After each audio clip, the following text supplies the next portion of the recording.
Private hospital है, मैं वहाँ पे लेके गया पापा को एंड वहाँ पे उनका टेस्ट करवाया कोरोना का। वो कहते हैं कि 4 घंटे तक रिपोर्ट आ जाएगी या फिर अगले दिन सुबह 12 बजे तक। तो मैं लेके उनको घर आ गया उसके बाद, क्योंकि उनकी तबीयत तब सही थी, मेरे से बात कर रहे थे प्रॉपर। एंड फ्राइडे को सुबह उनकी तबीयत ज़्यादा ख़राब होगी एंड मेरे को एकदम से उनको डीएमसी दोबारा लेके जाना पड़ा, बिकॉज़ उनसे सांस नहीं ली जा रही थी उसके बाद। तो मैं सुबह 10 बजे वहाँ लेके पहुँच गया हूँ पापा को। मैं वहाँ पे डीएमसी में मैंने कहा कि ऐसे पापा को सांस नहीं ली जा रही। उन्होंने इमरजेंसी के बाहर ही एक डिवाइस होता है ऑक्सीमीटर, उससे ब्रीदिंग चेक की पापा की, तो वो आ रही थी 40। मतलब नॉर्मल एक इंसान में मतलब 99 100 इतनी होनी चाहिए ऑक्सीजन लेवल। एंड 90 से नीचे जाए तो ऑक्सीजन देनी पड़ जाती है एंड 60 से नीचे डेंजर होता है। तो पापा की आ रही थी 40 ऑक्सीजन मास्क लगाने के बाद। मैंने बहुत रिक्वेस्ट करने के बाद उन्होंने मेरे से ऑक्सीजन मास्क परचेज करवाया एंड इमरजेंसी के बाहर ही स्ट्रेचर के ऊपर पापा को वहाँ पे उन्होंने लेटा दिया एंड वहाँ पे उनको मास्क ऑक्सीजन का लगा दिया। एंड तब भी उनको ऑक्सीजन आ रही थी सिर्फ 40। मैंने बहुत रिक्वेस्ट की डीएमसी वालों से कि एडमिट कर लो, एडमिट कर लो, लेकिन वो कहते जब तक रिपोर्ट नहीं आएगी कोरोना की तब तक हम कुछ भी नहीं कर सकते, पेशेंट को हाथ भी नहीं लगा सकते। मेरी आंखों के सामने पापा से सांस नहीं ली जा रही थी बिल्कुल भी। एंड 12 1 बज गया हमें। मैं गया कलेक्शन सेंटर रिपोर्ट कलेक्ट करने। वो कहते हैं कि रिपोर्ट अभी नहीं आएगी, 5 बजे आएगी।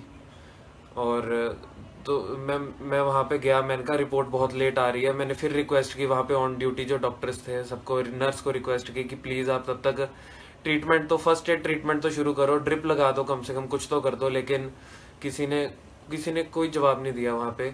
फिर उसके बाद थोड़ी देर बाद मैं दोबारा गया वहाँ पे 1 2 बजे। मैंने कहा अब तो दे दो रिपोर्ट। तो वो कहते हैं कि अब 8 बजे आएगी। और बिना उसके रिपोर्ट के वो लोग एडमिट भी नहीं कर रहे थे पापा को।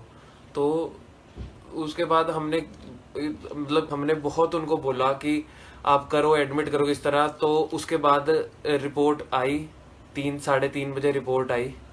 बहुत कहने के बाद उन्होंने रिपोर्ट दी हमें। 3 3:30 बजे रिपोर्ट आई जिसके अंदर पापा को कोरोना पॉजिटिव निकला।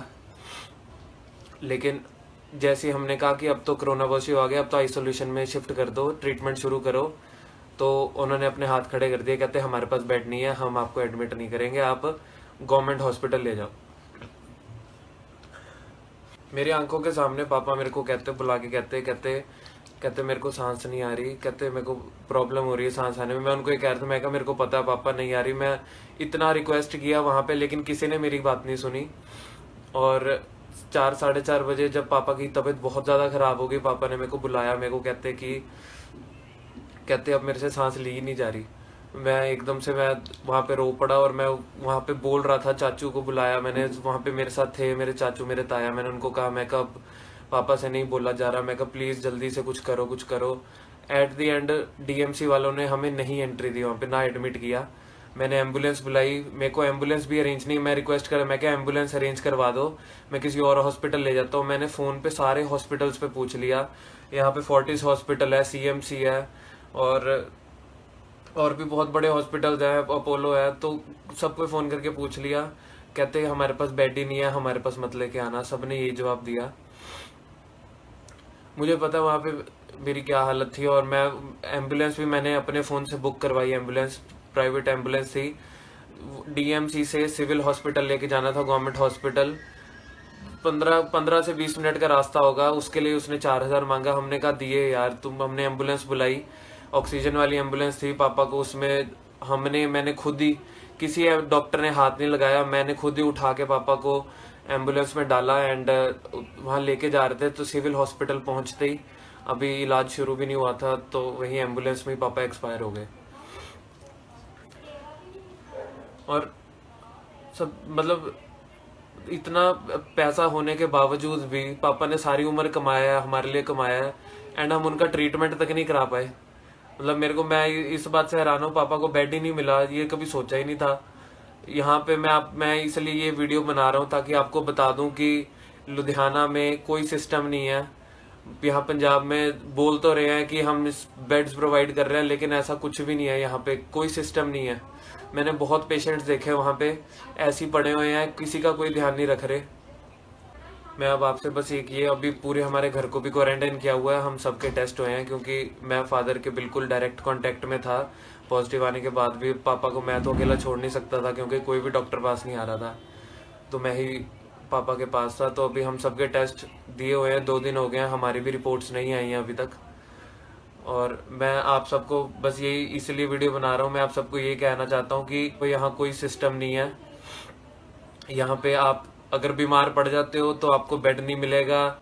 और डीएमसी वालों ने, डीएमसी मैं आपको एक रिक्वेस्ट करता हूँ, लुधियाना में जितने भी लोग हैं, डीएमसी बिल्कुल मत जाना। डीएमसी वालों को कोई परवाह नहीं है आपकी लाइफ की, हम कीड़े मकोड़े उनके लिए। मैं बहुत ट्राई कर रहा हूँ मैं इस वीडियो में ना रहूं, तो बस अब मैं वीडियो एंड करने लगा हूँ। आप लोग बस, मेरी ये रिक्वेस्ट है कि मैं 2-3 दिन से मेरे को अब ये पता लग गया कि अगर आप लोगों में से कोई किसी को बुखार लगता है तो सबसे पहले जाके टेस्ट करवा लो कोरोना का, क्योंकि 2-3 दिन तो रिपोर्ट्स आने में लग जाते हैं और ट्रीटमेंट शुरू होते होते बहुत टाइम लग जाता है, तब तक केस बिगड़ ना जाए। बस जिसको थोड़ा बहुत बुखार लगता है वो जाके करवाए टेस्ट अपना। और सिविल हॉस्पिटल जो है वो है लेवल 2 हॉस्पिटल है, बाकी सारे प्राइवेट हॉस्पिटल लेवल 3 हैं। तो सबसे पहले सिविल हॉस्पिटल जाओ। सिविल हॉस्पिटल वालों के पास लिस्ट होती है कि कौन से हॉस्पिटल में कौन सा बेड खाली है, वो लिख के देते हैं, तो पेशेंट को एंट्री होती है किसी और बड़े हॉस्पिटल में। तो ये सिस्टम किसी को नहीं पता, ना कोई अवेयर कर रहा है, तो आप लोग रश कर सकते हो सबसे पहले सिविल हॉस्पिटल। मशीनरी वहाँ पे नहीं है, वेंटिलेटर वहाँ पे नहीं है, मेरे को पता है, लेकिन आप लोग अगर पैसा है, अप्रोच है, तो आप लोग सिविल हॉस्पिटल में से लिखवा सकते हो कि किसी बड़े हॉस्पिटल रिकमेंड कर दें, तो फिर वो भेज देते हैं। बाकी जितना आप लोग प्रिकॉशन ले सकते हो, ये कोरोना कोई मजाक नहीं है, अब तो हमारे साथ ही बीत गई ये चीज़। तो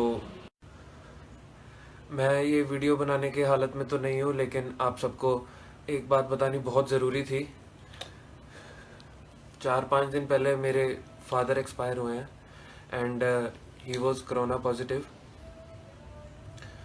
ऐसा था कि फ्राइडे से 3-4 दिन पहले उनको फीवर चल रहा था थोड़ा सा, एंड उनकी तबीयत ठीक थी, उनको ब्रीदिंग प्रॉब्लम भी नहीं आ रही थी, नॉर्मल थे, फीवर था हल्का फुल्का, तो दवाई दे रहे थे। और थर्सडे को उनकी तबीयत ज़्यादा ख़राब हुई है, तो मैं उनको लेके गया हूँ हॉस्पिटल, लेकिन किसी हॉस्पिटल ने एडमिट नहीं किया, क्योंकि कोरोना का टेस्ट नहीं करवाया था।